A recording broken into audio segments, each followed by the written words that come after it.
Jadi tugas manajer itu nggak cuma bawain tas pas event cosplay, Bang? Bener banget. Itu namanya Bukan, itu namanya apa, Pak? bucin. Nah, tapi omongan lu ini akan membuat orang-orang bertanya, berarti lu ngobrol sama orang cuma buat benefit ya dong? Oh iya. Enggak, maksudnya gini, benefit. Talent lu bisa apa, dia nggak tahu. Sumpah, seriusan. Pernah.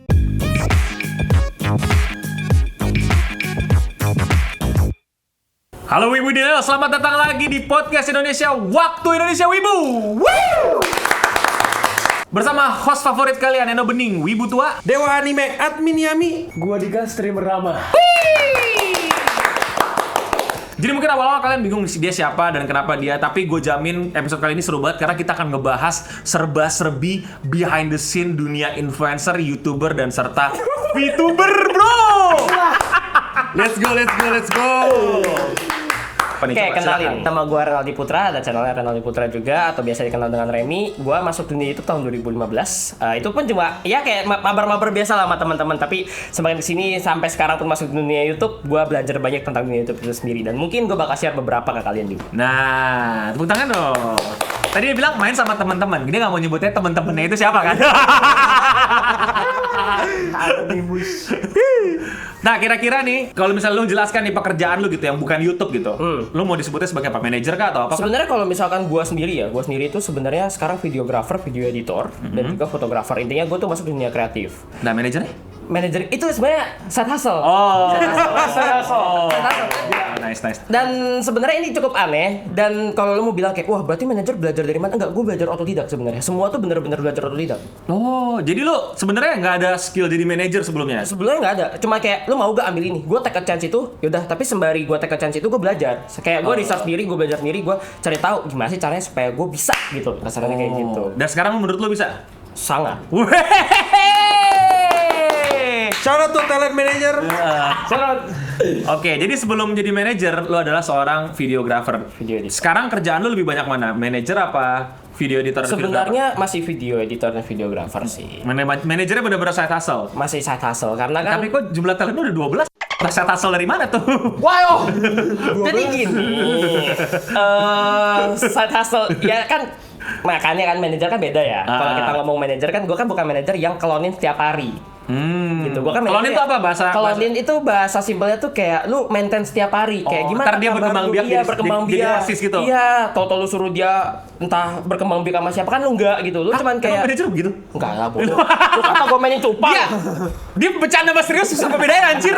Tapi gini, gua tuh sebenarnya nggak terlalu manajer banget kayak misalkan kayak lu gimana talent lu gimana atau misalkan kayak gimana progres lu, nggak. Gue tuh lebih ke arah kayak oke, ada brand, gue coba jual teman-teman gue. Gitu. Jadi kalau misalkan gue ada dapat email dari brand atau gue ketemu sama brand atau gue ketemu sama orang-orang itu, ya kita ketemu, oh iya gue punya nih beberapa talent yang mungkin bisa gue kasih lu, bisa ngebantuin campaign, lu bisa ngebantuin kayak beberapa hal yang mungkin menurut lu bagus gitu. Nah itu kan manajer yang lu kerjain nih. Tapi gue suka ngeliat tuh orang yang ngakunya manajer tapi ternyata cuma jadi tempat WA, tau gak lo? Nah gini nih, itu manajer gak sih? Sebenarnya gini, gue merasa kayak manajer itu berbeda dengan dunia VTuber. Pas waktu ada dunia VTuber tuh berbeda. Itu menurut gue pribadi. Maksudnya gimana? Kasarannya kayak gini, manajer zaman dulu itu menurut gue adalah lu ketemu brand, ada brand masuk ke lu, lu bagi hasil sama talent lu misalkan. Misalkan contoh ada pembagiannya 90-10, 80-20. Jadi gaji lu, kebanyakan gaji manajer itu dibagi dari berapa banyak brand yang lu dapat. Oh ya. Ya, atau enggak misalkan manajer itu kan kerjanya kayak, iya udah gue dapat brand, gue kasih ke talent gue, lu mau gak? Gitu. Gue dapat brand, kasih ke talent gue. Kalau kita mikirin kayak lu mau bikin konten apa, itu kan sebenarnya lebih ke arah konten plannernya, bukan kitanya. Tapi tidak tutup kemungkinan kalau misalkan si manajer ini mau bertanya ke kita. Gitu kan. Si manajer si talent ini mau bertanya ke kita. Nah, semua itu berubah semenjak dunia VTuber menyerang. Seriusan, menurut gue kayak gitu. Karena kenapa? Karena menurut gue manajer tuh lebih ke arah kayak di-maintain setiap hari, entah itu dari mentalnya, entah itu dari konsep mentalnya. Mental tuh gimana dia maintain? Jadi emang bener-bener kayak ini orang nih talent nih, mental breakdown nih. Dikasih liburan. Curhatnya ke kita, curhatnya ke manajer gitu. Iya. Oh gitu. Sampai sekarang sampai kayak gitu. Dan memang semakin kesini tuh gue melihat kayak manajer itu udah salah kaprah, nggak kayak kemarin lagi. Itu juga berlaku dengan agensi juga sebenarnya. Jadi banyak Tapi menurut itu bukan tugas manajer untuk apa ya itu curhat-curhat gitu segala macam. Sebenarnya sih tugas atau tidak tugas kan tergantung manajer masing-masing ya. Kalau misalkan kita ngomong manajer VTuber, ya kontak juga. Tugas manajer YouTuber, VTuber dan juga mungkin manajer-manajer di kantor perusahaan tanda corporate pada umumnya kan juga beda gitu kan. Manajer kan cuma memaintain doang gitu. Nah, sebenarnya apakah itu boleh atau tidak tergantung balik ke mereka. Kita nggak bisa ngajak untuk tidak atau bolehnya kan. Wah, ini menarik nih, Maka pertanyaan selanjutnya nih ya. Emang selama lu jadi manajer VTuber gitu ya, apa hal yang menurut lu paling bikin lu kaget? Lah, emang gue harus gini gitu? Ada nggak sih? Jujur ya, gue merasa nih kalau ada yang talent gue nonton ya, nih ya. Kalau gitu. Gue sih mungkin lebih ke arah gue mengedukasi orang untuk bagaimana cara lu berkonten. Jadi gue maksudnya kayak gue ngajarin orang, gue lepas biarin lu berkonten. Tapi kalau emang lu bingung, lu boleh tanya ke gue. Jadi lebih kasarannya gue ngajarin, gue lepas. Perbedaannya manajer sekarang tuh lebih ke arah kayak ya udah, penting gue urusin aja, tapi lu nggak tahu apa yang ngurusin. Contoh misalkan, yaudah gue urusin mental, gue urusin apa. Itu sebenarnya lu butuh gak sih? Pertanyaannya adalah berdampak atau enggak buat si channel atau si personal ini, gitu loh. Kalau gue tipikal orang agak lebih keras, gue lebih ke arah kayak talent nih, yaudah. Lu mau tahu cara berkonten ya? Cara berkonten kayak gini, lu harus bikin konten plan, segmentasi pasar, sebagainya. Gue ajarin dari A sampai Z, lu udah ngerti, udah, oke, lu jalan. Oh, berarti selama ini yang dapat ke lu masih manja tuh, masih minta ini, minta itu, minta ini. Pertama agak manja, cuma udah gue ajarin lebih ke arah semuanya mandiri. Oh, keren. Sekarang udah mandiri. Semua mandiri. Udah lumayan. Nah, ini menarik nih. Gue kan punya manajer, terus gue juga pernah nge-manage orang gitu. Dan kadang memang bener, setuju gue. Definisinya luas ya, tergantung nanti job desk dan returnnya dapat apa kan. Iya, benar. Tapi yang gue penasaran tuh yang, tau gak sih lo yang apa contact VTuber, ngerti gak sih lo? Cuma jadi contact person. Paham gak sih? Oh iya. Dia tuh kerjanya ngapain gitu loh. Nah, lu pernah denger gak? Ini kan gue denger doang nih. Ada kan yang katanya cuma naruh WA doang. Ujung-ujungnya ya Talentnya lagi. iya. Ada yang gitu. Makanya Nah ini biar cerita, biar jangan gua, biar dia ngomong. makanya sebenarnya gini ya, gue merasa kayak job desk, ada beberapa job desk yang menurut gue tuh agak sedikit diremehkan zaman sekarang, yaitu content creator dan juga manager. Satunya lagi tuh menurut gue lupa lah, itu dua aja lah. Tuh menurut gue content creator dan manager tuh yang semakin kesini tuh semakin diremehkan. Satu lagi sih sebenarnya bukan job desk tapi lebih ke arah agensi. Gitu. Kenapa gue bilang? Karena orang tuh sendiri yang masuk ke dalam manajer, mereka tidak mengetahui job desk sebenarnya dari manajer ini apa. Kebanyakan dari mereka yang diambil tuh mau gak jadi manajer talent gue. Itu cuma sekedar dari teman ke teman yang sebenarnya mau cuma ngurusin cewek, ya udah mau. Oh, bener. Oh ya. Jadi kayak lu pribadi juga nggak punya pengalaman kan, tapi lu akhirnya belajar yang benar. Belajar. Oh, begini. Sedangkan dia, oh ya udah, yang penting gue jadi contact person, terus kayak Iya. cosplay ke mall gue pegangin tas. Dia bukan manajer. Mulut. Makanya kan gue bilang konsepnya di situ. Gini, gue juga pertama kali as a manager ya, gue nggak pernah mengakui diri gue sebagai manajer. Gue lebih ke arah kayak gue pengamat sosial media. Anjay. Gue selalu ngomong gitu. Sosial media strategis. Gue nggak pernah ngomong gue pengamat sosial media. Tapi nggak apa-apa. karena kenapa gue ngomong pengamat sosial media? Karena kalau gue sebut sosial media analis, gue tidak berkecimpung dalam situ. Sosial media strategis juga gue tidak bekerja dalam situ. Jadi lebih baik gue, ya udah gue cuma mengamati sosial media doang gitu. Boleh. Cari aman supaya orang gak, wah ini orang gue Punya ekspektasi ya. punya ekspektasi. Gue nggak mau orang merasa ekspektasi ke gue. Jadi gue kayak, lu ngerti dunia sosmed, pernah ngamatin doang sih gitu, cuma gitu doang ngomongnya. Sebenarnya gue pengen, dia ragu menggunakan kalimat ini, tau gak lo? Apa? Punya banyak teman, punya nama. Nah. Cuma dia nggak mau pakai tagline itu. Jadi pengamat sosial media begitu ya maksudnya ya. Gue cerita dikit deh. Oke. Gue cerita dikit deh. Ini gue ngomong terang-terangan aja. Dari 2015 lah YouTube gaming kan naik tuh. Iya. Itu gue hampir kenal YouTuber gaming lama. Anjis. Kayak Monster Snack. satu, Regi, Miao. Miao kenal, Regi kenal, Pokopau kenal dulu. PewDiePie.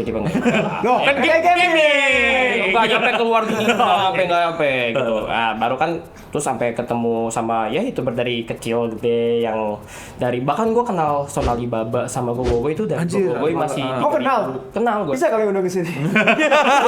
Udah lama nggak kontekan sih bang.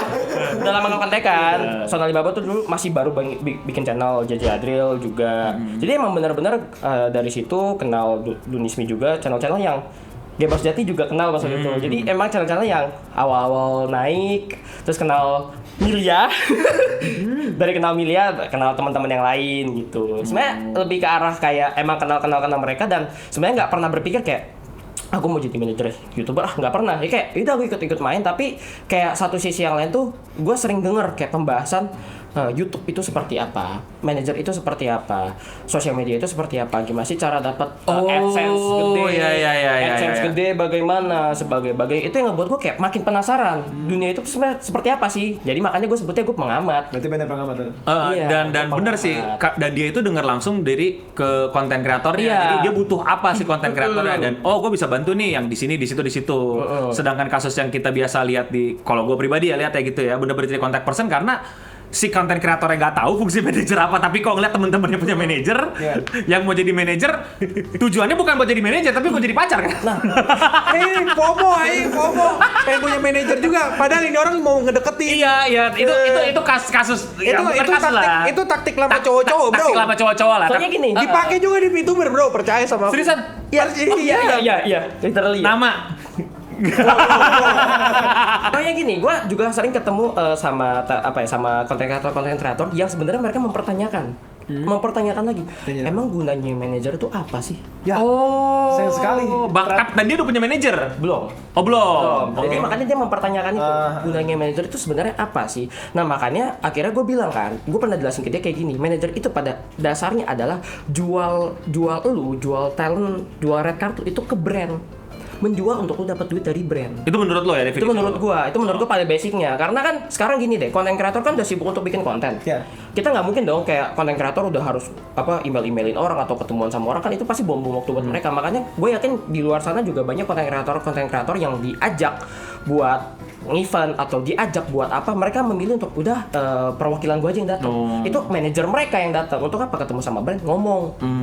Dan apalagi ya kalau kita ngomongin sama talent VTuber ya, kalau kita bahas VTuber kan dia kan nggak bisa ketemu secara personal langsung, yang ada takutnya doxing lah, apalah, kan banyak hal-hal yang terjadi seperti itu, yang mau nggak mau kalau kasarannya ya ada tumbal nih yang ditaruh untuk ketemu sama orang brand ini, karena kan kita nggak tahu brand itu kasarannya gini, gua nggak ngejelekin brand, tapi lebih ke arah kayak kita nggak tahu, namanya juga orang ya. Kalau kita megang Andika sebagai talent, si brand megang nomor dia bisa bocor kapan aja. Gitu, nomor dia bisa bocor kapan aja, dan tahu-tahu ada orang-orang aneh yang nge-spam dia kayak ini Bang Dika ya dan sebagainya. Jadi kayak menurut gua tuh itu satu hal yang harus jadi pola pikir juga, pola banding juga, bahwa manajer tuh nggak segampang itu juga, apalagi kalau udah ngadepin orang-orang random. Betul. Yang isi emailnya kayak kapan upload. Oh. Isi emailnya ngajak collab tapi nggak ada subjeknya gitu ya. Ya, dan ini menurut gue tuh penting juga kalau kita belajar yang namanya Etika enggak salah. etika juga. Iya, menurut gue etika untuk beremail. Subjek harus jelas lu harus ngapain, isi harus jelas lu harus ngapain, memperkenalkan diri lu bagaimana, itu penting. Jadi pada apalagi kalau di email itu kan di bawahnya ada kayak Bodinya header. Bottomnya tuh kayak Best regret. bukan best regard, tapi di bawahnya kayak ada penyesalan. bukan. Kayak di bawahnya tuh kayak ada logo perusahaannya sama nomor iya. Kop. Iya, kop. Nah, itu tuh juga diperlukan sebenarnya kan untuk membuat email. Kan kita untuk tahu nih, oh ini nggak nge-scam. Karena kan email ya, jujur menurut gue pribadi, email tuh baik banget yang nge-scam. Nah, dan lu sebagai manajer yang mesti milah-milahin tuh. Pada saat gue tahu dia ngasih email ke gue, dan pada saat dia misalkan nyebut satu agensi ini atau satu brand ini, gue harus research di Google. Walaupun research simpel aja, tapi setidaknya gue harus tahu ini apa. Oh, jadi tugas manajer itu nggak cuma bawain tas pas event cosplay, Bang? Bener banget. Itu namanya Bukan, itu namanya apa, Pak? bucin. Tapi kan bisa dimulai dari situ nggak sih jadi manajer awal-awal?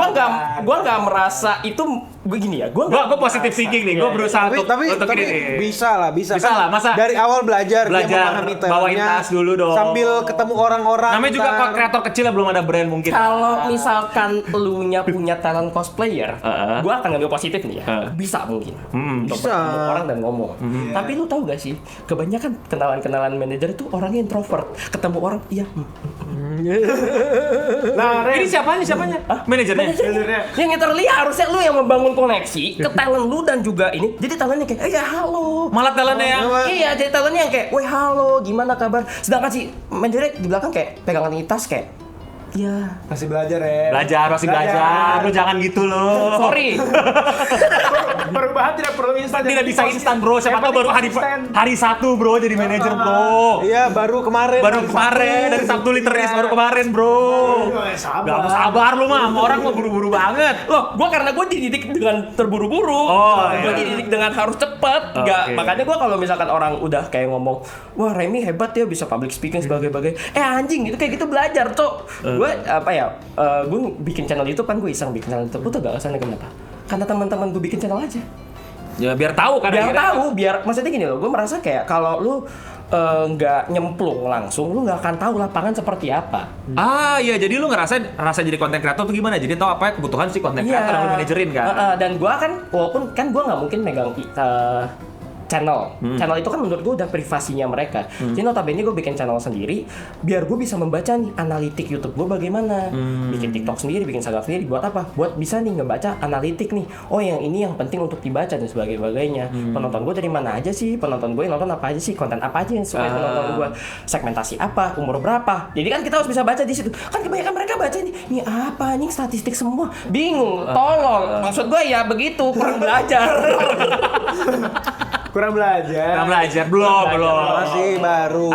Baru hari Sabtu. Oke, tolong gua. Gue tolong. Sekarang pertanyaan besarnya, menurut lu manajer itu dimulai dengan bawain tas apa gimana? Manajer itu awalnya menurut gue ya, Kan yang gue lihat nih. public speaking menurut gue. Oh, public speaking. Menurut gue tuh adalah Bukan dari sayang. bukan dari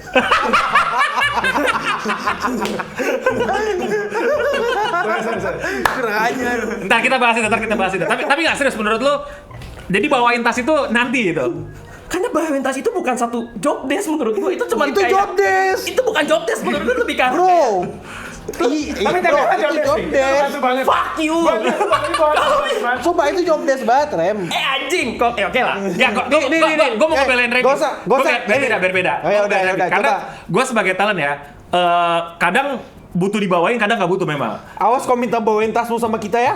Yang ada kau suka bawain tas gue tambah gue minta. Kau yang nyuruh anjing. Tolong pegangin. Iya, tolong pegangin terus ya udah. Kasihan dia diajak foto mulu apa-apa gitu. Tapi Ya lu udah. act of service-nya di situ kan. Lu cuma kayak Enggak sih, aku emang ya udah pengen baik aja nah, ya gitu. udah. Orang megangin tas semua orang bisa. Semua orang bisa jadi manajer. Semua orang bisa jadi manajer. Kalau standar lu orang Semua bisa orang bawain bisa tas. jadi manajer, Rem. Percaya. Bisa. Tapi Bisa maju. Tapi Bisa maju membawa tas. Ototnya paling nggak membesar, Rem. Otot apaan yang besar bawa tas? Ya setidaknya ada lah sedikit-sedikit. tapi gue setuju sama Akil kali ini. Apa? Semua orang bisa jadi manajer. Tapi pertanyaan satu, ngerti gak? Itu dia. Tapi balik ke tadi deh. Berarti yang menurut lu yang paling pertama mesti dikuasai kalau lu pengen jadi seorang manajer dari talent adalah Berani ngomong sama orang. Karena berarti yang itu tolol banget sih ya, yang udah jadi manajer tapi nggak mau ngomong. karena menurut lu kayak lu kan yang harus membangun relasi, lu yang bisa mempresentasikan talent lu seperti apa, kayak talent ini adalah lahan bisnis lu. Kasarannya ya ini adalah toko lu. Lu nggak mungkin dong bisa jualan kalau lu nggak tahu produk lu apa. Iya kan? Kayak gua mau jualan kacamata nih gitu kan. Tapi gua nggak tahu nih kacamata terbuat dari apa, bahannya seperti apa. Ya gua goblok gitu. Gua nggak bisa mempresentasikan barang gua gitu. Ini terus sih, karena di dunia gue sendiri yang emang udah kenal sama beberapa konten kreator, influencer, bahkan figur-figur yang ada di TV dan bioskop, itu tuh kadang tuh si talentnya itu lebih ke kamera, sedangkan manajernya itu jagain dia plus kayak ngomong sama orang yang dia tahu ini perlu orang yang ngomong. Jadi bahkan nggak nunggu orang yang brand atau siapapun nge-approach si talent, dia yang nyari mana nih brand ini, mana ini sini kalau. Dan gue akan ngomong terang-terangan, gue memperkenalkan diri gue sebenarnya siapa tuh ke orang-orang yang menurut gue, oh ini ada orang benefit. Oh ini ada benefit buat gue. Gue kenalin. Oh iya kenalin gue Renaldi dengan ini. Gitu. Gue nggak mau ngomong ke. Dan menurut gue ini juga satu kesalahan orang-orang ya. Orang-orang kalau udah jadi manajer mereka sombong. Gue manajer si ini loh. Kalian tahu gak sih? Kenapa? Tapi nggak apa-apa, Ren. Enggak. Penjelasan itu Anjing. Nggak, Aku tahu banget siapa yang dia maksud, anjing. Gua lost deh ada apa nih. Tapi menurut gua apa salahnya, coba lu jelasin. Menurut gue gini loh, apa ya? Ini kan sistemnya pride ya. Manajer ini kan, gue mungkin ini balik lagi ke mental ya. Menurut gue untuk menyombongkan hal tersebut, gunanya apa? Lu tidak menarik brand juga ke lu kan? Buat Porto misalnya. Enggak juga. Kalau Porto itu sistemnya lebih ke arah kayak yaudah lu tulis di belakang layar dong. Lu nggak perlu untuk mengumbar-ngumbar ini adalah talent gue. Dan gue satu lagi yang ngebuat gue kayak gue nggak mau ngasih tahu ke orang kalau gue manajer siapa supaya gue nggak ngasih gap. Jadi dalam arti kata kayak misalkan nih talent gue dikenal besar banget nih di dunia YouTube. oh ini orang manajer sini. Jadi orang takut buat nge-approach gue gitu loh. Gue nggak mau itu, jadi gue lebih baik gue diem aja, kita ngobrol. Tiba-tiba jebret gue manajer ini. Tahu ya, kayak gitu. Persis banget. Waktu di acara kemarin anjing kesel banget tau. Ya, jadi gue kayak gitu. Gue pada saat gue ngobrol sama orang, gue harus nilai dulu. Ini orang ada benefitnya nggak buat gue? Ini orang ada pentingnya nggak? Ini orang ada kolaborasi yang bakal terjadi gak ke depan? Nah, tapi omongan lu ini akan membuat orang-orang bertanya, berarti lu ngobrol sama orang cuma buat benefitnya dong? Oh iya. Enggak, maksudnya gini, benefit kalau kita ngomong benefit kan banyak ya, bukan benefit bisnis doang. Kalau misalkan emang gua fun ngomong sama orang itu benefit buat gua dong. Gitu. Kata benefit jangan disalahartikan. Benefit itu kan berarti sesuatu yang lu dapat keuntungan dari apa yang telah lu lakukan. Ya kan? Ya Rema santai serius amat. Ya anjing. Kita mah ngerti Ren, cuman yang nonton kadang-kadang emang. Makanya gua jelasin. Iya benar. Dan isinya kan otaknya agak sedikit ngedrop. Iya betul. Gua. Ya, emang salah satu. Ya drop aku juga ya. Gua Kami berdua. Gua di desain. Kalau contoh misalkan gue collab sama Dika, benefitnya apa? Kalau misalkan emang gue nggak dapat angka dari dia, kalau gue fun main sama dia, ya udah gue fun. Itu benefit buat gue. Oh, makanya aku nggak pernah diajak main ya. Enggak ada angka. Gak ada angka. Pantas nggak pernah diajak. Next ya bang. tapi di belakang layar ngobrolnya panjang banget. Kalau nggak ngeluh, konsultasi. Anjing. Kagak bayar orang-orang mah anjing. Oh ya itu buat dia. Karena kalau gue ngomong sama dia, gue udah ngomongin kayak, oh lu mau update terbaru nih tentang dunia. Gitu. Jadi emang gue juga apa ya memberikan informasi-informasi yang menurut gue ya orang ini capable untuk menyimpan itu dan bisa dia pakai. Nah, berarti pertanyaan gue berikutnya nih, apa pesan lu buat orang-orang yang pengen jadi manajer talent seseorang tapi tujuannya nggak tulus? Tujuannya yang kita tahu pengen ngedeketin. Ini men Bulut.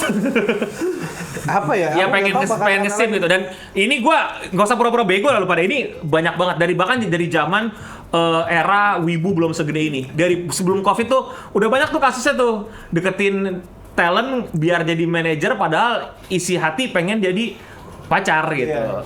Tolol. Kenapa? Gua ini nggak tolol. Harus aku kan nggak memberi angka dan nggak memberi fun. Jadi aku tolol. Coba penjelasannya dong, jangan ngatain doang. Anda manajer mulutnya nggak dijaga nih. Gini, menurut gue ya dalam dunia profesional kerja ya kerja. Masalah percintaan. Kalau lu emang kasaran mungkin ada yang namanya cinta lokasi kalau kita di kantor nggak masalah. Tapi tolong berbuat itu berbeda. Jangan kalau kayak benar tadi katakin dia mau collab sama siapa si cowoknya cemburu lah. Ini kan sistem pekerjaan dia. Lu nggak ngurus gitu loh. Iya, Yang kayak- penting mikirnya kayak ya udah dia buat lu gitu. Kan berdasarkan Gitu. cinta tapi iya. tapi kan dari cinta gitu. Nah Maksudnya- kalau dari cinta kan motivasinya sementara. Kalau misalkan andai kata nih di tengah-tengah manajer, dia nih demi dapat perhatian dia, tapi ujung-ujungnya ternyata cewek ini nggak mau, si manajernya kayak anjing nantinya. Oh iya. di gatekeep talentnya di gatekeep. Bukan di gatekeep aja, nanti kayak seakan-akan pada saat dia nembak ditolak, menelantarkan si talent. Baper Menelantarkan si talent. Mau nggak kayak gitu ntar? Nah, Kan Dika tolol ya tadi ya. Dika kan ini apa? Apa? Ya bucin. Jadi makanya gue bilang harus ada yang namanya bare minimum atau ada batasan. Kalau lu ya kerja, kalau lu emang mau menjadi manajer ya manajer. Kalau lu emang mau ngedeketin dia as a girlfriend atau pacar ya deketin dia sebagai seorang pacar, tapi dengan cara yang berbeda. Jangan capernya lewat jalur manajer pekerjaan lu. Kalau kasus yang lain ada lagi kan jadi tadi tuh pura-pura jadi manajer padahal pacar. Ya itu sebenarnya argumentasi tidak akan pernah bisa berubah. Pekerjaan pacar ya pacar. Kalau tapi harus ada yang namanya kesepakatan bersama. Kalau misalkan si cewek ini collab sama si cowok yang notabene emang sorry itu saya kasarannya dapat benefit dari si cowok ini ya si cowok yang pacarnya jangan marah. Jangan baper. Ya kalau misalkan andai kata ada cewek pacaran sama cowok influencer yang tau-tau dia post foto banyak yang kayak ngomong, "Oh, kamu ganteng banget." Jangan marah ceweknya. Itu udah kerja dia seperti itu. Kalau lu pacaran sama cowokmu udah begitu juga sebaliknya gitu loh. Itu udah konsekuensinya ya. Kalau emang lu gak bisa terima konsekuensinya, ya pilihan lu dua. Jangan pacaran sama itu aja. Itu doang. Iya, jangan pacaran. Enggak, pilihannya cuma dua. Jangan pacaran atau lu mempertahankan tapi ujung-ujungnya juga hancur lagi. Sekarang cerita dong, menurut lu kelakuan manajer paling aneh yang pernah lu temuin? Yang kayak ngakunya manajer tapi kelakuannya apa anda gitu? Dan tadi sih udah ngebahas ini si manajer goblok yang ngerti dunia yang mereka jalani. Contoh kasus itu gimana? Misalnya gimana? Si A manajer ini tapi gini gitu. Pada saat gue tanya kayak talent lu bisa apa, dia nggak tahu. Sumpah, seriusan. Pernah Baru-baru ini apa udah lama? Udah lama. Percakapannya gimana? Percakapannya gimana? Gimana? Ketemuannya di sebuah event kah atau apa gitu? Coba. Gue inget banget pas waktu itu gue ke acara Sebutlah ya. acara yang sering rame lah. Terus gue tanya kayak, oh lu megang ini, Oh, lu, ini talent ini kan. Terus gue kayak, ya dia kontennya apa sih? Nggak tahu sih, dia ngatur. Win, kontenku di Clean Sound apa Win? Wibu lokal dan Jepang aneh rapat OSIS. Ini kan adalah segmentasi pasar yang kita maksudkan. Adalah kita mengerti nih apa yang dibutuhkan dari si konten ini. Gitu. Kebanyakan dari dia cuman kayak, ya nggak tahu dia mau konten apa, terserah dia. Jadi biar minimum aja nggak dapet deh. Beneran kayak gitu. Ya masalah kontennya udah terserah dia. Gua nggak ngurus. Bro, Terus dia urus apa? Nggak tahu. ya itu tadi definisi manajer bawa tas. Nggak tahu. Kamu jadi kadang juga gue pernah ini kasus juga ini talentnya yang bilang kamu jadi manajer aku ya. Mau namanya fans. Gue ini kan biasa awal dari fans kan. Terus akhirnya kerjanya ngapain? Bawain tas, benerin wig. Nah ini adalah salah satu contoh yang salah menurut gue adalah menjadikan manajer atau menjadikan salah satu pekerja talent dari seorang fans itu adalah hal yang paling fatal. Oh jangan pernah. Itu fatal. Oke. Itu Kenapa? fatal. Menurut lu kenapa? Karena sebenarnya fans ini tidak mau ngincer kerjanya, ngincer elunya. Tapi tidak tutup kemungkinan juga ada. Mungkin gue yakin Ada yang dari fans tapi yang bagus. Fans bagus gitu. Tapi sebenarnya disarankan sih tidak atau jangan karena mereka tuh nggak ngincer kerja sama elunya. Sebutkan 3 hal yang harus dipelajari oleh seseorang apabila dia pingin jadi manajer 3. Tadi kan udah tuh public speaking. 2 lagi apa? Dan fundamentalnya. Public speaking, research penting. Research apa nih? Kemampuan untuk research. Banyak Kemampuan untuk research. kemampuan untuk research. Ini sih sebenarnya bukan skill ya, tapi lebih ke arah kemauan sih. Karena kan kita nggak tahu nih company kan banyak. Sama satunya lagi tuh kreatif. Karena kita nggak tutup kemungkinan bahwa manajer ini akan kayak, Kak aku butuh ide nih. Kak aku butuh konten nih. Aku butuh ide konten aku seperti apa. Tapi pasti nanya kebanyakan ke manajer kan. Gitu. Jadi kita harus kreatif juga kayak kita tahu nih pasar dia seperti apa. Oh kayak tadi Akil ya Wibu lokal sebagai bagian nanti research. Oke kalau kayak gini berarti konten yang bisa kamu gitu 10 anime yang paling jelek misalkan contoh gitu kan. Nah jadi itu yang menurut gua creative thinking juga dipakai di situ. Jadi lebih ke arah ya kreatif. Oke, berarti public speaking, research sama Kreatif. Sayang nggak sayang? Sayang enggak? Bawa tas? Sayang. Jago bawa tas? Sayang tetap perlu. Sayang eksternal. Jago bawa tas? Jago bawa tas eksternal juga. Itu adalah skill-skill lain yang kayak ya lo ngepel juga pasti bisa. Apa nomor WA? Nomor Cuman ngorbanin nomor WA langsung Nah, itu. manajer. Makanya kan manajer itu bukan manajer tuh ya mungkin gue yakin ada yang nonton gue kayak oh enggak lah gue orang ada nomor gue tapi gue belum jual dia ke talent. Tapi percaya kata-kata gue di luar dari sini gue kalau nge-email orang atau ngebalesin email brand gue pasti cantumin nama mereka nih list influencer yang kira-kira ada gak yang lo mau pakai dengan link channel mereka masing-masing lengkap data yang gue kasih gitu. Berarti project yang paling gede pernah lu pegang berapa? Nominal ya cukup lah buat kehidupan sehari-hari. Ya. Sehari-hari 70 Sehari-hari beli figur. Ya sehari-hari makannya all you can eat. Terus Sam- habis itu Nambah RAM, sehari-hari sehari 1 nambah RAM. Membership gym. Ya, membership gym. Kemana-mana ya. bikin kontrakan baru. Kemana-mana naik taksi. Transportasi online. Online langsung taksi online langsung jebret gak pakai motor. Gak pernah motor. Buat lagi tepuk tangan buat Remy. Manajer banyak YouTuber dan konten kreator. Thank you Remy udah datang ke acara Waktu Indonesia Wibu. Semoga apa yang lo sampaikan di sini bisa menjadi mungkin semacam apa ya? Pertama koreksi buat banyak orang-orang yang pengen jadi manajer, terus mungkin juga jadi ilmu tambahan buat mereka yang udah jadi manajer dan pengen jadi manajer ke depannya. Dan tentu saja Remy ini bisa kalian kata-katain di sosial medianya apa aja? Kalau di _putra21 lo ngatain gue silahkan. Nantangin anjing kalau ikutan. Kalau suka jangan lupa subscribe, like, komen, dan komen di bawah juga mesti datengin siapa lagi di podcast Waktu Indonesia Wibu lainnya. Woo! Dan untuk kita semua stay clean and sound.